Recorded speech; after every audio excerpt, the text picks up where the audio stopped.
Bismillahirrahmanirrahim. Assalamualaikum warahmatullahi wabarakatuh. Kembali lagi dengan Ibu Nia dalam pembelajaran PPKN. Semoga Ananda semua dalam keadaan sehat ya. Baiklah, anak-anakku yang cerdas, pada hari ini kita akan membahas materi di bab 1. Bab 1 ini berjudul Nilai-nilai Pancasila dalam Kerangka Praktik Penyelenggaraan Pemerintah Negara. Nah, sebelum kita membahas materi pertama pada pertemuan ini, kita harus memahami terlebih dahulu apa sih maksud dari bab 1 ini. Bab 1 ini berbicara tentang apa sih? Nah, kita preteli dulu ya judul dari bab 1 ini. Nilai-nilai Pancasila dalam kerangka praktik penyelenggaraan pemerintah negara. Nah, jadi di sini maksudnya dalam bab 1 ini kita akan membahas apa sih itu pemerintah? Apa sih tugas pemerintah itu? Nah, pemerintah dalam melaksanakan tugasnya harus berdasarkan atau harus mempedomani nilai-nilai Pancasila. Nah, jadi seperti itu ya. Selanjutnya, tujuan pembelajaran. Nah, pada pertemuan hari ini kita akan membahas materi pertama, yaitu sistem pembagian kekuasaan negara Republik Indonesia. Adapun tujuan dari pembelajaran pertemuan ini ada dua. Yang pertama, siswa dapat menunjukkan sikap peduli sebagai bentuk penerapan nilai-nilai Pancasila dalam kehidupan berbangsa dan bernegara. Nah, di sini maksudnya salah satu ciri warga negara yang baik itu adalah warga negara yang memiliki pengetahuan kewarganegaraan. Nah, kita sebagai warga negara harus memiliki pengetahuan mengenai apa itu pemerintah, apa itu tugas pemerintah, sehingga kita dapat menjadi warga negara yang cerdas. Nah, hal ini kita tunjukkan dari sikap kepedulian kita untuk memahami materi ini. Tujuan pembelajaran yang kedua yaitu siswa dapat memahami sistem pembagian kekuasaan negara Republik Indonesia. Baiklah, Ibu ingin bertanya dulu nih, apa itu pemerintah? Nah, di sini ada definisi dari pemerintah. Ini adalah definisi pemerintah secara luas. Pemerintah merupakan seluruh kegiatan penguasaan negara oleh pemegang kuasaan negara dalam rangka mencapai tujuan negara. Nah, jadi Ananda semua, negara Indonesia itu ibarat sebuah organisasi. Nah, pada sebuah organisasi pasti ada susunan atau struktur organisasinya, ada anggota organisasinya.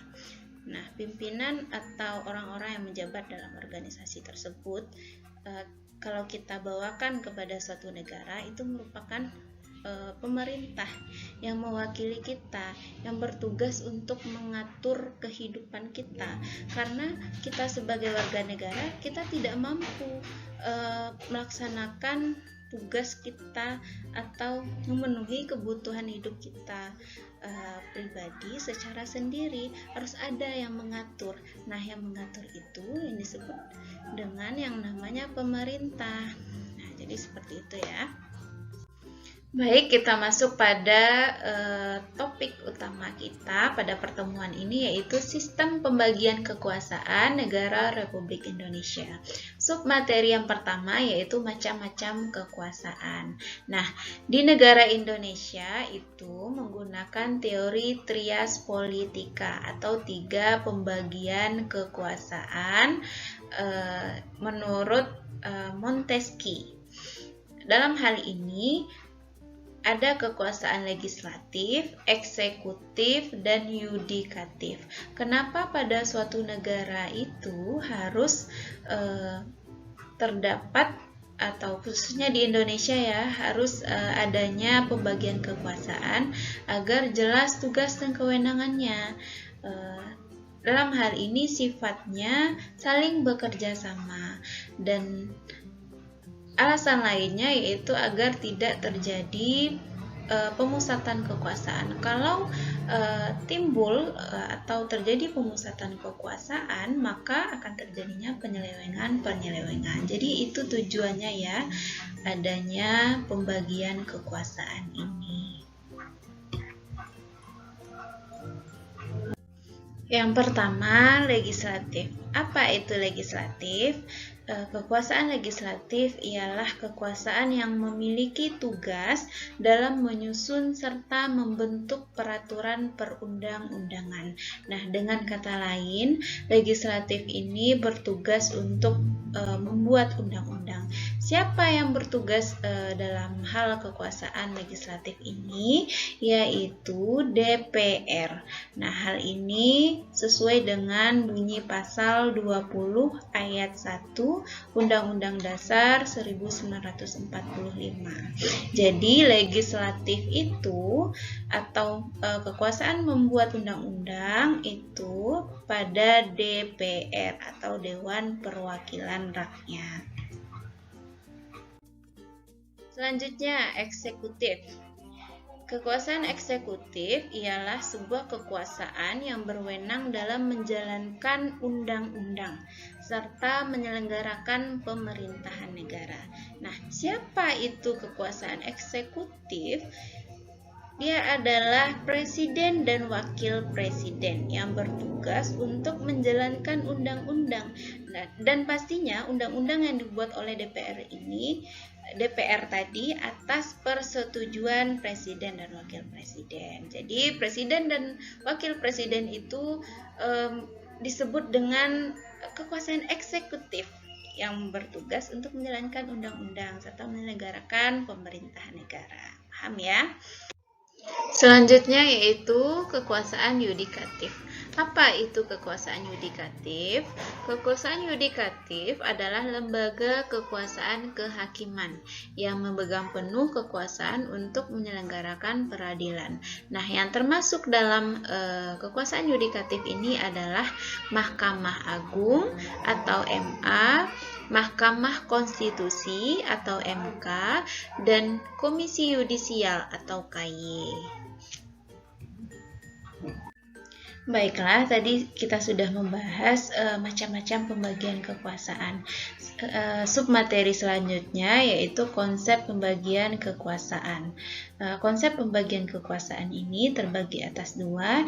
Yang pertama secara horizontal atau mendatar, yang kedua secara vertikal atau dari atas ke bawah, seperti itu ya. Kalau digambarkan, kalau secara vertikal ini garis yang tegak lurus. Baik, kita lihat yang pertama horizontal. Nah, dalam konsep pembagian kekuasaan secara horizontal ini terbagi atas 6. Yang pertama konstitutif. Nah, dalam hal ini konstitutif artinya kekuasaan yang berwenang untuk mengubah dan menetapkan undang-undang. Dalam hal ini, yang berwenang untuk mengubah dan menetapkan undang-undang yaitu MPR. Siapa itu MPR? MPR terdiri dari DPR dan DPD. Yang kedua yaitu eksekutif. Tadi sudah dijelaskan kalau eksekutif merupakan kekuasaan yang bertugas untuk menjalankan undang-undang, yaitu presiden dan wakil presiden. Yang selanjutnya yaitu legislatif. Nah, dalam hal ini legislatif adalah kekuasaan yang bertugas untuk membuat undang-undang. Yang membuat undang-undang adalah DPR. Jadi tolong dibedakan ya antara konstitutif dengan legislatif. Kalau legislatif itu membuat undang-undang, yaitu DPR. Sedangkan kalau konstitutif itu merubah dan menetapkan undang-undang.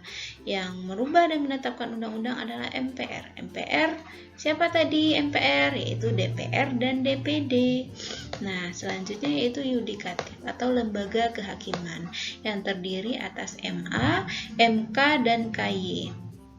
Selanjutnya, eksaminatif atau kekuasaan yang berkaitan dengan pemeriksaan keuangan, yaitu BPK atau Badan Pemeriksaan Keuangan. Yang terakhir yaitu moneter. Nah, dalam hal ini berkaitan dengan uang atau yang bertugas untuk menjaga kestabilan nilai rupiah, yaitu Bank Indonesia. Selanjutnya, konsep pembagian kekuasaan secara vertikal itu dibedakan atas dua, ada pemerintah pusat dan pemerintah daerah. Kenapa di Indonesia itu ada pemerintah pusat dan pemerintah daerah? Karena Indonesia menganut yang namanya sistem desentralisasi. Sistem desentralisasi itu merupakan penyerahan kekuasaan pemerintah oleh pemerintah pusat kepada pemerintah daerah otonom berdasarkan azas otonomi. Nah, siapa itu pemerintah pusat? Yaitu eksekutif, legislatif, dan yudikatif tadi. Sedangkan pemerintah daerah mulai dari pemerintah daerah tingkat provinsi dan pemerintah daerah tingkat kabupaten dan kota. Baik, mungkin hanya itu saja penjelasan materi kita pada pertemuan pertama mengenai sistem pembagian kekuasaan. Tolong dipahami betul-betul sistem pembagian kekuasaan. Intinya ada 3. Yang pertama legislatif, yang kedua eksekutif, dan yudikatif. Tolong dipahami ya. Siapa itu legislatif, eksekutif, dan yudikatif, serta tugas dan kewenangannya. Mungkin hanya itu saja. Sekian dan terima kasih.